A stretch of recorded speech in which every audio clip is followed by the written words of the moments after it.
चला तर आपला सुरू करूया. हा जो पॉईंट आपला आहे, जो पुढचा टॉपिक आहे, गवताळ प्रदेशातील परिसंस्था म्हणजे ग्रासलँड इकोसिस्टम म्हणजे काय आहे त्याच्याबद्दलची आपण सविस्तर माहिती घेणार आहोत.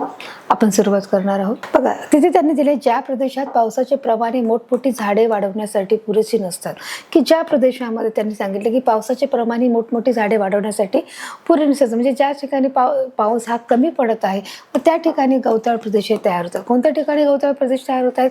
की ज्या प्रदेशामध्ये जे पावसाचे प्रमाण हे मोठी झाडी वाढवण्यासाठी पुरेशी नसतात. म्हणजे तिथे असं असतं, तिथे जे पाणी आहे तिथे मोठी झाडी वाढत नाहीत, म्हणजेच त्या ठिकाणी काय वाढत आहे? गवतं वाढत आहेत. आणि अशा ठिकाणी जे प्रकारे बघा इथे गवताळ प्रदेश निर्माण झालाय. आता साहजिकच इथे जो गवताळ प्रदेश निर्माण झाला आहे, तर गवताळ प्रदेश झाल्यामुळे तिथे काय जाणार आहे की जे पूर्ण शाकाहारी जे प्राणी आहेत ते गवत खायला येणार आहेत. आणि ते शाकाहारी प्राणी जर गवत खायला येतात तर साहजिकच जे मांसाहारी जे प्राणी आहेत, जे मला जे वाईल्ड ॲनिमल आहेत ते साहजिकच अटॅक करण्यासाठी तिथे येणार आहेत. म्हणजे अशा प्रकारे त्याची बघा निर्मिती झाली आहे.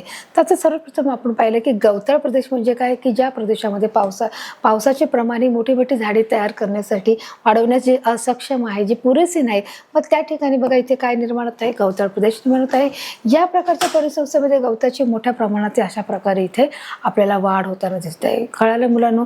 अशा प्रकारे इथे मोठ्या प्रमाणात आपल्याला इथे जास्त पटीने किंवा दुप्पटपणे वाढ होत आहे गवताची. मोठा उन्हाळा आणि माफक पाऊस बघा इथे दिले आहे. मोठा उन्हाळा आणि माफक पाऊस यामुळे खुरट्या वनस्पतीची वाढ होते, की इथे मोठा उन्हाळा आहे आणि पाऊस जो आहे तो कसा आहे? माफक आहे.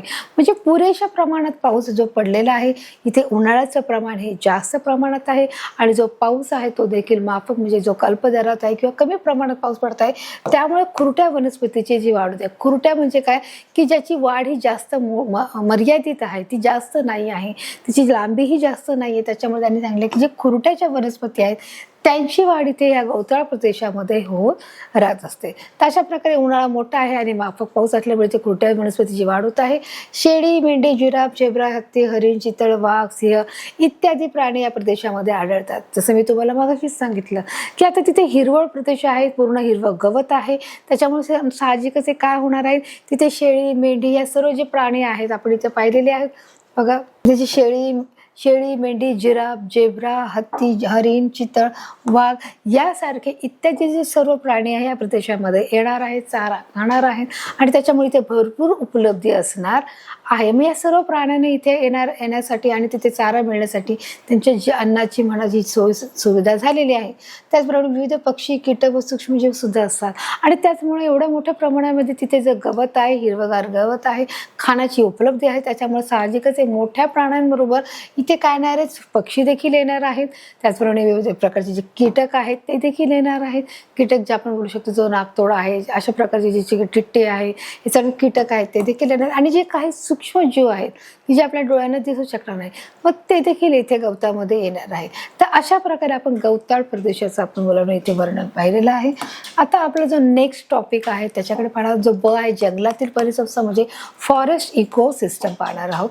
आता जंगलातील जी परिसंस्था आहे ती कशा प्रकारचे बघा, त्यांनी तिथे भारतात सुमारे 520 अभयारण्य व राष्ट्रीय उद्यानामध्ये अनेक प्रकारचे परिसंस्थेचे इथे काय होत आहे? रक्षण होत आहे. आता भारतात सुमारे किती अभयारण्य आहेत?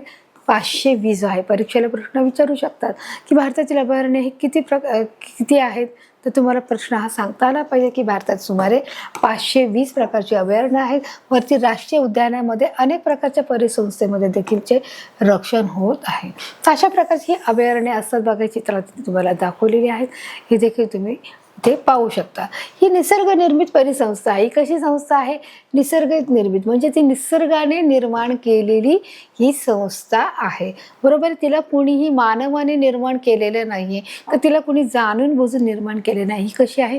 निसर्ग निर्मित आहे, म्हणजे ही नॅचरल आहे असं त्यांना इथे सांगायचं आहे. ती आपोआपच ती फुललेली आहे.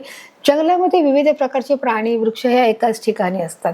आता साहजिकच आहे, जंगल आहे तर जंगलामध्ये काय असणार आहे की हरेक प्रकारचे, हरेक तऱ्हेचे जे प्राणी आहेत, मग तिथे वाईल्ड ॲनिमल असू दे, डॉमेस्टिक ॲनिमल असू दे, त्याचबरोबर हरेक प्रकारचे जे प्राणी आहेत ते एकत्र ते राहत असतात आणि एक अन्न साखळीचा जो भाग आहे त्याप्रमाणे ते तिथे जीवन जगत असतात.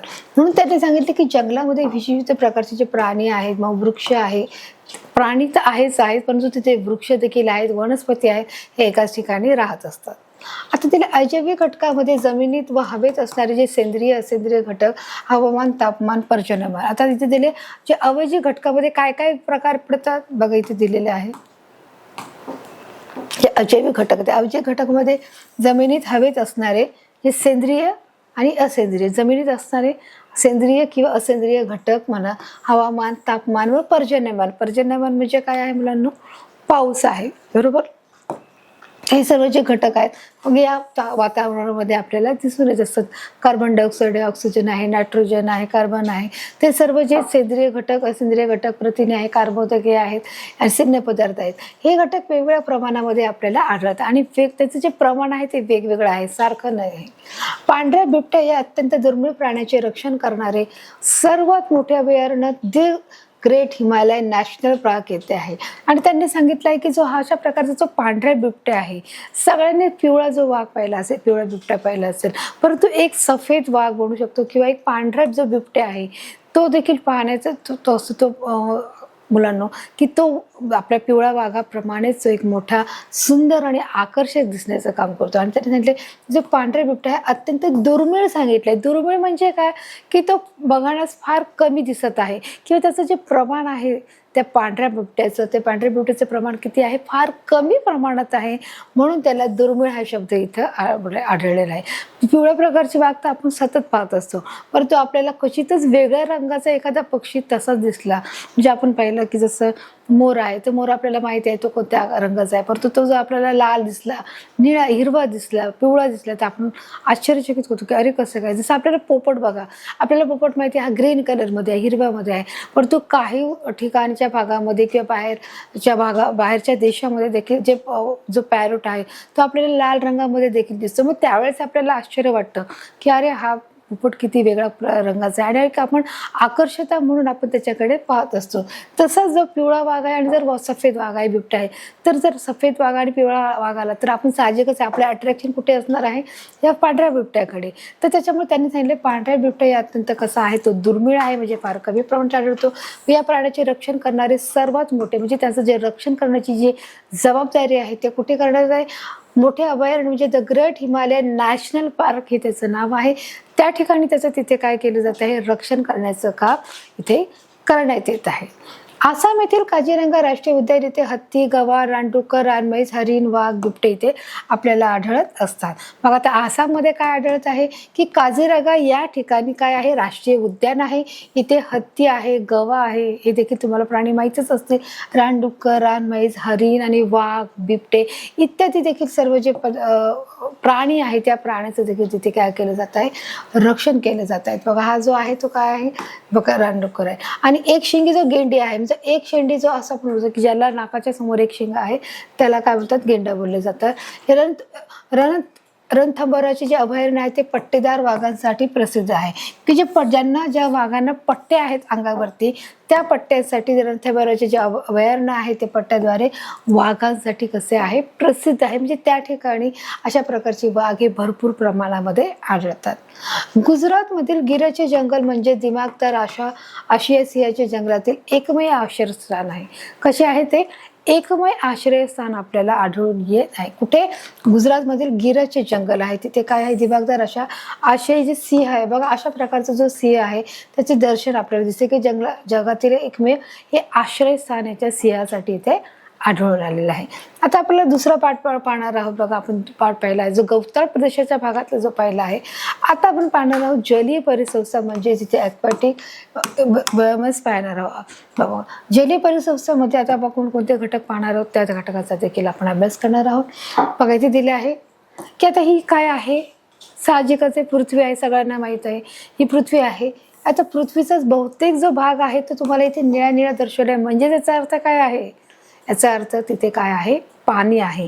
आणि ज्या ठिकाणी पाणी आहे त्यामुळे त्या पाण्याचा भाग हा असा निळ्याप्रमाणे दर्शवला जातो. म्हणजेच पृथ्वी काय आहे? 71% पाण्याने आहे आणि 29% जमीन आहे. म्हणजेच आपल्याला जास्त कोणत्या भागाचा अभ्यास करायला पाहिजे? साहजिकच आहे, पाण्याचा अभ्यास करणं गरजेचं आहे. आणि जो 29% जो उरलेला भाग आहे त्या सर्व प्रदेशामध्ये तिथे पण गवताळ प्रदेश, बर्फाळ प्रदेश, त्याप्रमाणे आपण पाहिलं की जलीय गवताळ प्रदेश आहे, बर्फाळ प्रदेश आहे, त्याचप्रमाणे तिथे जे आपण बोलू शकतो जे डिझर्ट आहे, जे वाळवंटे आहेत, मग या सर्व घटकांचा आपण अभ्यास करत असतो. आता इथे देखील त्यांनी ते सांगितले की पृथ्वीवर 71% भूभाग हा पाण्याने व्यापलेला आहे. व्यापलेला आहे म्हणजे काय, तो भरून गेलेला आहे. म्हणजे हा जो सर्व भाग जर तुम्ही पाहिला मुलांनो, हा जो सर्व भाग बघा, इथे जो पूर्ण हा जो भाग आहे आणि हा असा, तर हा जो मी तुम्हाला इथे करून दाखवलेला आहे, तर एवढा भाग सोडला म्हणजे हा भाग किती आहे, 29%. आणि हा जो भाग आहे तो किती आहे मुलांना, 71%. जास्त कोण झालं आहे, पाणी झालं आहे, कमी काय आहे, जमीन आहे. आणि म्हणून त्यांनी सांगितलं की पृथ्वीवर 71% भाग हा भूभाग पाण्याने व्यापलेला असतो, 29% भागावरच काय आहे, जमीन आहे. म्हणजे एवढ्या भागावरच काय आहे, जमीन आहे. किती भागामध्ये, 29% या भागामध्येच काय आहे, जमीन आहे. आता हे तर आपल्याला बेसिक आहे, आपल्याला माहितीच आहे की 71% पाणी आहे आणि 29% जमीन आहे, हे आपल्याला बेसिक नॉलेज आहे. मग आपल्याला काय करायचं की या भागावरती आपण कोणत्या भागाचा जास्त अभ्यास करणार आहोत. म्हणजे त्यांनी सांगितलं की नैसर्गिक परिसंस्था, जलपरिसंस्था अभिक्षेत्रीय दृष्टीने जास्त व्यापक आहे, नॅचरली आणि ऑब्व्हियसली हे असणारच. कारण त्यांनी सांगितलं की नैसर्गिक परिसंस्था, जे जलपरिसंस्था जी आहे ती काय आहे, त्याचं जे क्षेत्र आहे ते मोठ्या प्रमाणात आहे, ते व्यापक प्रमाणात आहे. त्यांनी सांगितले जलपरिसंस्था अभिक्षेत्रीय दृष्टीने हे जास्त व्यापक आहे. म्हणजेच कसं आहे, मोठ्या प्रमाणामध्ये आपल्याला आढळत आहे की प्रत्येक ठिकाणी आपल्याला पाणी आढळून येत आहे. आणि त्याच्यामुळे नैसर्गिक परिसंस्थेत सगळ्यात जास्त क्षेत्र कसलं आहे, जलपरिसंस्थेचं आहे. म्हणजे जलपरिसंस्थेमध्ये खालील प्रकार हे महत्त्वाचे मानले जातात. आणि मग त्याच्यामध्ये देखील जे खालील प्रकार आहे, मग त्या कोणते प्रकार असणार आहे, साहजिकच आहे गोड्या पाण्याचे क्षेत्र असणार आहे, खाऱ्या पाण्याचे असणार आहे, आणि त्याचप्रमाणे आपलं पाण्याचे जे खाडी परिसंस्था आहे, म्हणजे हे 3 क्षेत्रही महत्त्वाचे आढळतात. कोणते, गोड्या पाण्यातील परिसंस्था, खाऱ्या पाण्यातील परिसंस्था आणि खाडी परिसंस्था. मग याच्यातले जे पाणी आहे ते वेगळं आहे का, गोड्या पाण्याचं पाणी वेगळं आहे, खाऱ्या पाण्याचं वेगळं आहे आणि खाडी परिसंस्थेचं वेगळं आहे. अशा प्रकारे त्याच्यात जे राहणारे जे फिश आहे ते देखील, जे जलचर जे प्राणी आहेत ते देखील आपल्याला इथे वेगवेगळ्या प्रकारचे आढळून येत असतात. बघा अशा प्रकारे जे पाण्यात राहतात ते बघा कसे लिहिले आहेत. ते गोड्या पाण्याची जी मच्छी आहे तिचा जो प्रकार वेगळा दिसतो.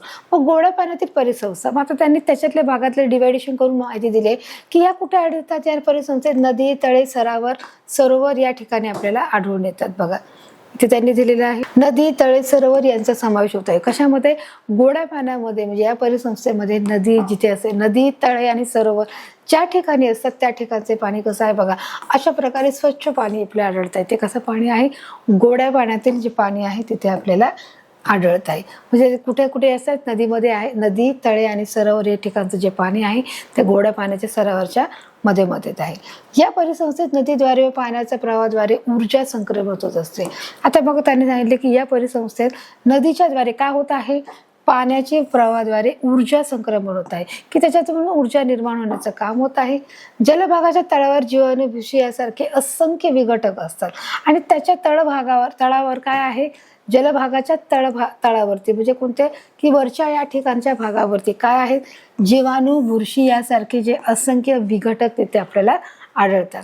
ते वनस्पती व प्राण्याच्या मृत शरीरावर विघटनाचे कार्य करून त्याचे अजैविक घटकात रूपांतर करतात. तर त्यांनी सांगितलंय की ते काय करतायत, वनस्पती व प्राण्यांच्या मृत शरीर, ज्या ठिकाणी त्यांची जी वनस्पतीची मृत झाली आहे की प्राणी मृत झाले त्यांच्या शरीरावर विघटनाचे कार्य करतात.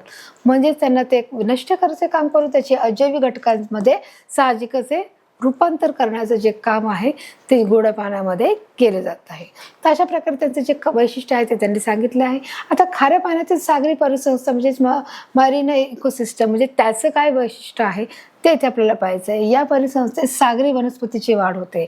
आता बघायचं त्यांनी सांगितलेलं आहे या परिसंस्थेमध्ये काय आहे, सागरी म्हणजे समुद्राचा इथे त्यांनी भाग घेतलेला आहे की समुद्रामध्ये म्हणजे सागरी वनस्पतीची याच्यामध्ये प्रामुख्याने वाढ होत आहे.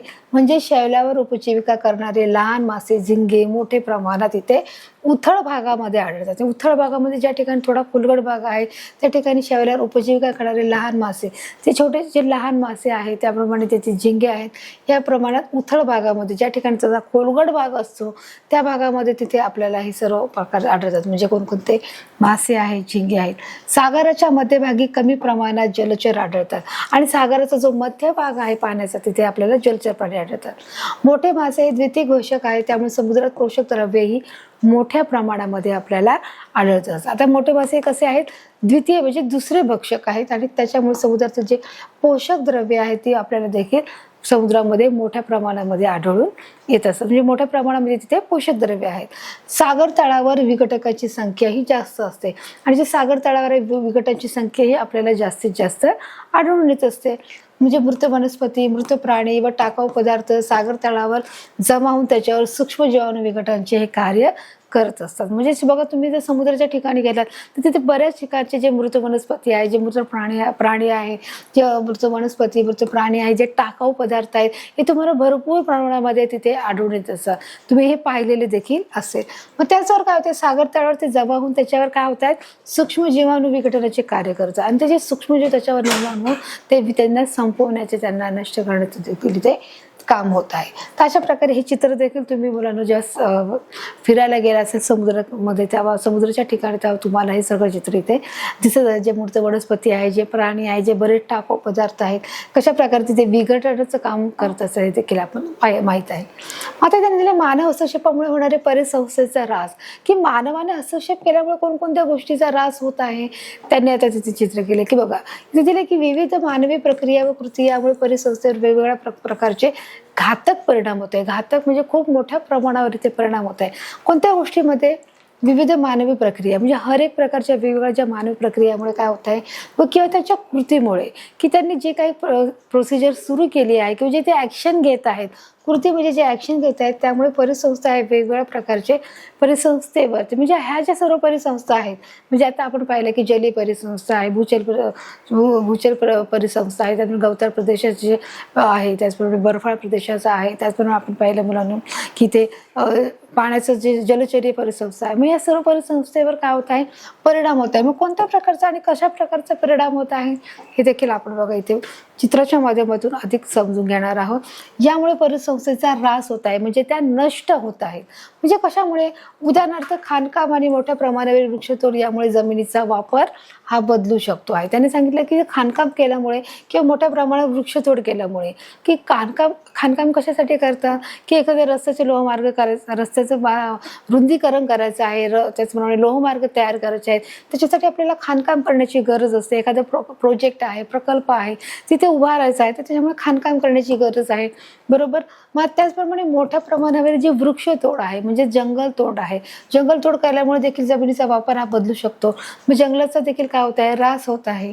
बघा, अशा प्रकारे ते जंगल कटिंग झालेली आहे. तशा प्रकारे मोठ्या प्रमाणात तिथे ऱ्हास होत आहे. तसेच त्यामुळे सजीव आणि निर्जीव घटकांचे संबंधही बिघडतात आणि या सर्व गोष्टीमुळे, खाणकामामुळे म्हणा किंवा जंगलतोडीमुळे सजीव आणि निर्जीव या घटकाचा देखील काय होत आहे, जो मेळ आहे तो बसत नाही, की त्याचे जे संबंध आहेत ते काय होत आहेत, बिघडत आहेत, असं त्यांनी स्पष्ट भाषेमध्ये सांगितले आहे. म्हणजेच रेल्वे बघायचे काय आहे, मग तसंच त्यामुळे सजीव आणि निर्जीव घटकांचे संबंध देखील काय होत आहेत, बिघडत आहेत. हे देखील आता आपल्या इथे क्लिअर झालं की जे सजीव घटक आणि निर्जीव घटकांचे संबंध बिघडतात. मग परिसंस्था ऱ्हासाला कारणीभूत ठरणाऱ्या काही मानवी प्रक्रिया आणि कृती, मग कोणत्याच्या परिसंस्थेला कारणीभूत आहे, जेव्हा ते कारण आपण पाहणार आहोत. जी पहिली आहे लोकसंख्या वाढ, संसाधनाचा वाढलेला वापर, की ज्यामध्ये आपली जी हर एक प्रकारची जी लोकसंख्या वाढलेली आहे, कशा प्रकारे बघितले, मानवाला सामान्य परिस्थितीत परिसंस्था त्याच्या गरजेपुरत्या गोष्टी ह्या पुरू शकतात. म्हणजे जे सर्वसाधारण जी लोकसंख्या असते त्या सर्वसाधारण लोकसंख्येला हर एक प्रकारची लागणारी जी गरज आहे ती मनुष्य पुरू शकतो. परंतु गरजेपेक्षा जास्त जर लोकसंख्या वाढली असेल आणि मागणी ही भरपूर प्रमाणात असेल तर प्रत्येकाची मागणी ही पूर्ण करू शकत नाही आहे. म्हणजेच वाढत्या गरजेनुसार वाढत्या लोकसंख्येनुसार वाढती मागणी देखील पूर्ण करणं गरजेचं आहे. त्यावेळेस त्या गोष्टीचं काय होणार आहे, सिमिलॅरिटी येणार आहे. परंतु इथे काय होत आहे की जर लोकसंख्या वाढली आहे आणि मागणीचा तुटवडा होत आहे, म्हणजेच काय होत आहे की इथे मागणी पूर्ण होत आहे. आणि म्हणून त्यांनी सांगितलं की मानवाला सामान्य परिस्थितीत परिसंस्था त्याच्या गरजेपुरत्या ह्या गोष्टी ह्या पुरू शकत नाही. म्हणजे त्याचमुळे जी लोकसंख्या जास्त वाढली आहे आणि गरज ही काय झाली की जी डिमांड आहे ती कमी पडत आहे. परंतु वाढत्या लोकसंख्येमुळे मानवी गरजा भागवण्यासाठी व जीवनशैलीच्या किमान गरजेच्या गोष्टीपेक्षा अधिकच मागणी ही वाढत आहे. जसं मी आत्ताच सांगितलं की वाढत्या लोकसंख्येमुळे हर एक प्रकारची जी डिमांड आहे ती डिमांड वाढतच चालली आणि त्याच्यामुळे जीवनशैलीची जी किमान गरजेची जी गोष्ट आहे त्या गोष्टीची पेक्षा देखील अधिकच मागणी, म्हणजे जितकी गरज आहे त्याच्यापेक्षा जास्त गरज ही वाढत आहे. जास्त डिमांड वाढल्यामुळे ती गोष्ट पूर्ण होऊ शकत नाही. त्यामुळे ते परिसंस्थेवर काय होत आहे, ताण पडलेला आहे. त्याच्यामुळे काय होत आहे, त्या परिसंस्थेवर ताण पडत आहे. पण टाकाऊ पदार्थाचे प्रमाणही मोठ्या प्रमाणात वाढले आहे. पण त्याचबरोबर इथे त्यांनी दिले की बघा इथे कसा प्रकारचे जे कचरा आहे, जो घाण आहे तो इथे टाकलेला आहे. म्हणजेच काय आहे, हा टाकाऊ पदार्थ आहे. म्हणजे टाकाऊ पदार्थामध्ये देखील 2 प्रकार आहे की ओला कचरा आहे आणि सुका कचरा आहे. त्याप्रमाणे जर नियोजन करून त्याच्यामध्ये देखील कृत्रिम खते बनवण्याचं देखील काही लोक तयार करतात. मग त्याचप्रमाणे इथे काय केलं आहे की टाकाऊ पदार्थाचे प्रमाणही हे मोठ्या प्रमाणावर आहे की जितकी लोकसंख्या वाढली आहे तितके लोकसंख्येच्या वाढीनुसारच की जो टाकाऊ कचरा आहे तो देखील त्याच्यामध्ये भर पडलेली आहे. आणि अशा प्रकारे याच्यामध्ये इथे तुम्हाला भर पडलेली दिसते आणि खूप मोठ्या प्रमाणामध्ये तिथे कचरा साठल्यामुळे देखील परिसंस्थेच्यावर काय होत आहे, ऱ्हास होत आहे. दुसरं कारण आहे शहरीकरण आहे. बघा शहरीकरणामध्ये काय, वाढत्या शहरीकरणाच्या सततच्या प्रक्रियेमुळे जास्तीची घरबांधणी व इतर पायाभूत सुविधांसाठी देखील अधिक आहे. म्हणजेच काय की वाढत्या शहरीकरण कशामुळे होत आहे की कामधंद्यासाठी म्हणा, शिक्षणासाठी म्हणा, लोक एका ठिकाणाहून दुसऱ्या ठिकाणी काय करत आहेत, स्थलांतर करत आहेत. म्हणजे एका ठिकाणी दुसऱ्या ठिकाणी ते जात आहेत. कशासाठी, शेताच्या कामासाठी, म्हणजे नोकरीसाठी म्हणा किंवा शिक्षणासाठी म्हणा किंवा त्यांच्या ज्या अनेक काही गरजा असतील त्या सर्व गरजेसाठी वाढती शहरीकरणामुळे दुसरीकडे हा लोड जास्त वाढत चालला आहे. शहरीकरणाकडे लोकांचा हा कामधंद्यासाठी म्हणा किंवा व्यवसायाच्या निमित्ताने म्हणा, शिक्षणाच्या निमित्ताने म्हणा, लोकही शहरामध्ये येऊ लागल्यामुळे गावाचे गाव ही ओसाड झाली आहे. म्हणजे शहरीकरण देखील काय झाली आहे, एक मोठी समस्या निर्माण झालेली आहे. म्हणजे शहरीकरणाच्या सततच्या प्रक्रियेमुळे जास्तीची घरबांधणी झाली आणि मग साहजिकच आहे की तिकडचे जे लोक इथे सर्व आले तर आता ते इथेच व्यवसायाच्या निमित्ताने म्हणा, कामाच्या निमित्ताने राहणार, तर त्यांना राहण्यासाठी घर आवश्यक आहे. आणि त्यामुळे जास्तीची घरबांधणी तयार झाल्यामुळे देखील इथे काय होत आहे, जागा अपुरी पडत आहे. मग ही जागा अपुरी पडली, मग ही जागा कुठून घेत आहे, साहजिकच आहे जंगल तोडून म्हणून जागा घेत आहे. रस्त्याच्या लोकांसाठी जंगलाची जागा ते घेत आहे. गोड्या पाण्याची म्हणा, त्याचप्रमाणे त्या ठिकाणची ती जागा घेत आहेत. म्हणजे तिथे भरणी टाकून ती जागा जमीन बनवण्याचं काम करत आहे. मग अशा प्रकारे पर्यावरणामध्ये काय होत आहे, बिघाड होत आहे, त्याच्यात असमतोल होत आहे. आणि म्हणून त्यांनी सांगितले इतर पायाभूत सुविधासाठी देखील ते अधिक आहे. मग अशा प्रकारचे सर्व ठिकाणी आपल्याला काय दिसत आहे, इथे घरं बांधत आहेत. मग ही जागा कुठून घेत आहेत बघा, त्यांनी सांगितले मग ही जागा कमी पडत आहे वाढते शहरीकरणासाठी किंवा जास्त घराच्या बांधणीसाठी. मग ही जागा कुठून घेत आहेत, शेत जमिनीकडून घेत आहेत. म्हणजे ज्यांची शेत आहे की त्या शेत मालकाकडून पैसे देऊन ती रक्कम घेऊन त्यांच्यामध्ये ती जमीन सपाट करत आहेत, तिथे ती जमीन उभारत आहेत. म्हणजे ते बांधकाम अशा प्रकारे उभारत आहे. जिथे दलदलीचा भाग आहे, जिथे दलदल आहे, ज्या ठिकाणी चिखल आहे, तो भाग देखील त्याच्यात दलदलीत म्हणजे माती टाकून बुजून तिथे जागा सपाट करायचं काम होत आहे. त्याचप्रमाणे पाणथळीची क्षेत्र, ज्या ठिकाणी पाणथळीची क्षेत्र आहेत, जे छोट्या पराड्यामध्ये जिथे पाण्याच्या ज्या जागा आहेत तिथे देखील माती बुजवून तिथे काय केलेलं आहे, जमीन करत आहेत. त्याचप्रमाणे जंगले आहे, गवताळ प्रदेशाचा वापरत आहे. म्हणजे बघा विचार करा की असे कितीतरी ठिकाण आहे की जिथे कोणतीही जागा ही व्यर्थ जाऊ देत नाही. की जिथे गवताळ प्रदेशाची जागा आहे, जंगलाची जागा आहे, पाणथळीचं क्षेत्र आहे, त्याचप्रमाणे दलदलीचा भाग आहे, शेतजमिनीचा भाग आहे. परंतु हर एक ठिकाणच्या क्षेत्राचा ते वापर करून अधिकची जमीन घेऊन ते तिथे त्या ठिकाणी घरे बांधण्याचं काम आहे अशा प्रकारे इथे करताना दिसत आहे. मग अशा प्रकारे काय होत आहे मुलांना, की आपल्याला परिसंस्थेचा काय होत आहे, ऱ्हास होण्याची ही कारण आपण पाहत आहोत. त्यामुळे परिसंस्थेमधील मानवी हस्तक्षेपामुळे परिसंस्था ही पूर्णपणे बदलतात किंवा ते नष्ट होतात. मग अशा प्रकारे ते परिपूर्ण ते बदललेले आहेत आणि ते नष्ट देखील झालेले आपण पाहतो. मग तिसरं कारण आहे औद्योगिकरण आणि वाहतूक आहे. औद्योगिकरण म्हणजेच काय की ज्या ठिकाणी की बघा की जे एक मोठे जे कारखाना आहे की एखाद्या कारखान्यासाठी लागणारा जो कच्चा माल आहे मग तो कुठून आणणार आहे. मग कच्चा माल जे पक्का माल निर्माण करण्यासाठी आधी कच्चा माल असणं गरजेचं आहे. मग तो कुठून मिळणार आहे, जंगलातून मिळणार आहे. मग वाढत्या औद्योगिकरणासाठी लागणारा कच्चा माल हा नैसर्गिक जंगले तोडून मिळवला जातो. साहजिकच आहे इंधनासाठी म्हणा किंवा शोभेच्या वस्तू तयार करायच्या आहेत. एखाद्या गोष्टीचा जर कारखाना आहे, जर आपण म्हणू शकलो की एखाद्या फर्निचरचं दुकान आहे, मग त्याचा कारखाना आहे. मग आता जर फर्निचर बनवायचं तर साहजिकच आहे मूळ स्रोत काय आहे, लाकूड आहे. मग ते लाकूड कुठून मिळणार आहे? साहजिकच आहे, जंगलातून मिळणार आहे. मग त्याच्यासाठी जंगलाची तोड करणे, जंगल तोड करणे, जंगलाचा ऱ्हास करणे. मग सगळ्यात प्रथमचं मूळ स्रोत काय आहे? लाकूड आहे. म्हणजेच काय होत आहे, ते वाढत्या औद्योगिकरणासाठी लागणारा जो कच्चा माल आहे तर नैसर्गिक जंगले तोडून हे मिळवलं जातं. मग अशा प्रकारे ते जंगलाचे आपल्या इथे वृक्षांची वृक्षतोड केली जाते आणि तिथून लाकूडही मिळवली जातात. त्यामुळे जंगलाचा देखील काय होत आहे? आपोआपच नाश होत आहे. दुसरं आहे बघा, वाहतुकीत वाढ झाल्याने त्यासाठीच्या सुविधा वाढतात आणि बरेच जंगलातून किंवा पाणथळ जागावर रस्त्याची बघा वाहतुकीत वाढ झाल्याने काय केलं जातं? त्यासाठीच्या सुविधा वाढवतात. वाहतुकीमध्ये वाढ झाली आहे, गावातून लोक शहरात राहायला आले. मग साहजिकच त्यांना जास्तीचे घर मिळण्यासाठी जागा मिळवली आहे. मग त्यासाठी त्यांना जर आता गाड्या चालवायच्या आहेत तर जास्तीचे वाहतुकी वाढवण्यासाठी किंवा वाहतूक वाढ झाल्याने त्यासाठी सुविधा वाढवल्या जातात की त्यांना व्यवस्थित गाड्याची सुविधा निर्माण होण्यासाठी की वाहतूक ही सुरळीत चालण्यासाठी बरेचदा जंगलातून देखील रस्ते हे काढावे लागतात की याची पाणथळी जी जागा आहे त्या रस्त्याचं देखील त्यांना तिथे काम करावं लागत आहे. मग ते रेल्वे मार्गाची जाळे तिकडे हर एक ठिकाणी पसरले जातात. चौथा आहे पर्यटन. बघा आता पर्यटनचं काय की त्या ठिकाणी कशा प्रकारे परिसंस्थेचा ऱ्हास होत आहे?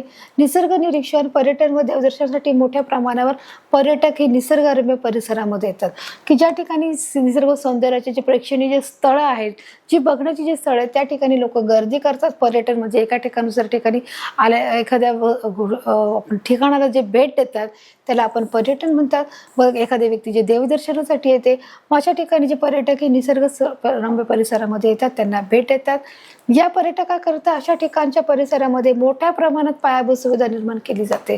मग अशा ठिकाणी जेव्हा लोक पर्यटक भरून येतात तेव्हा त्या पर्यटकांसाठी देखील लागणारी जी सुखसुविधा आहे म्हणजे अन्न पाणी आहे, वस्त्र आहे किंवा निवारा आहे किंवा तिथे मोठमोठी जी हॉटेल आहेत मग त्यांना उपलब्ध करून द्यावी लागत आहेत की जे लोक बाहेरून येत आहेत. मग बाहेरून येताना तर साहजिकच त्या 4 दिवसाच्या 8 दिवसाचं तर ते जेवण घेऊन येऊ शकत नाही.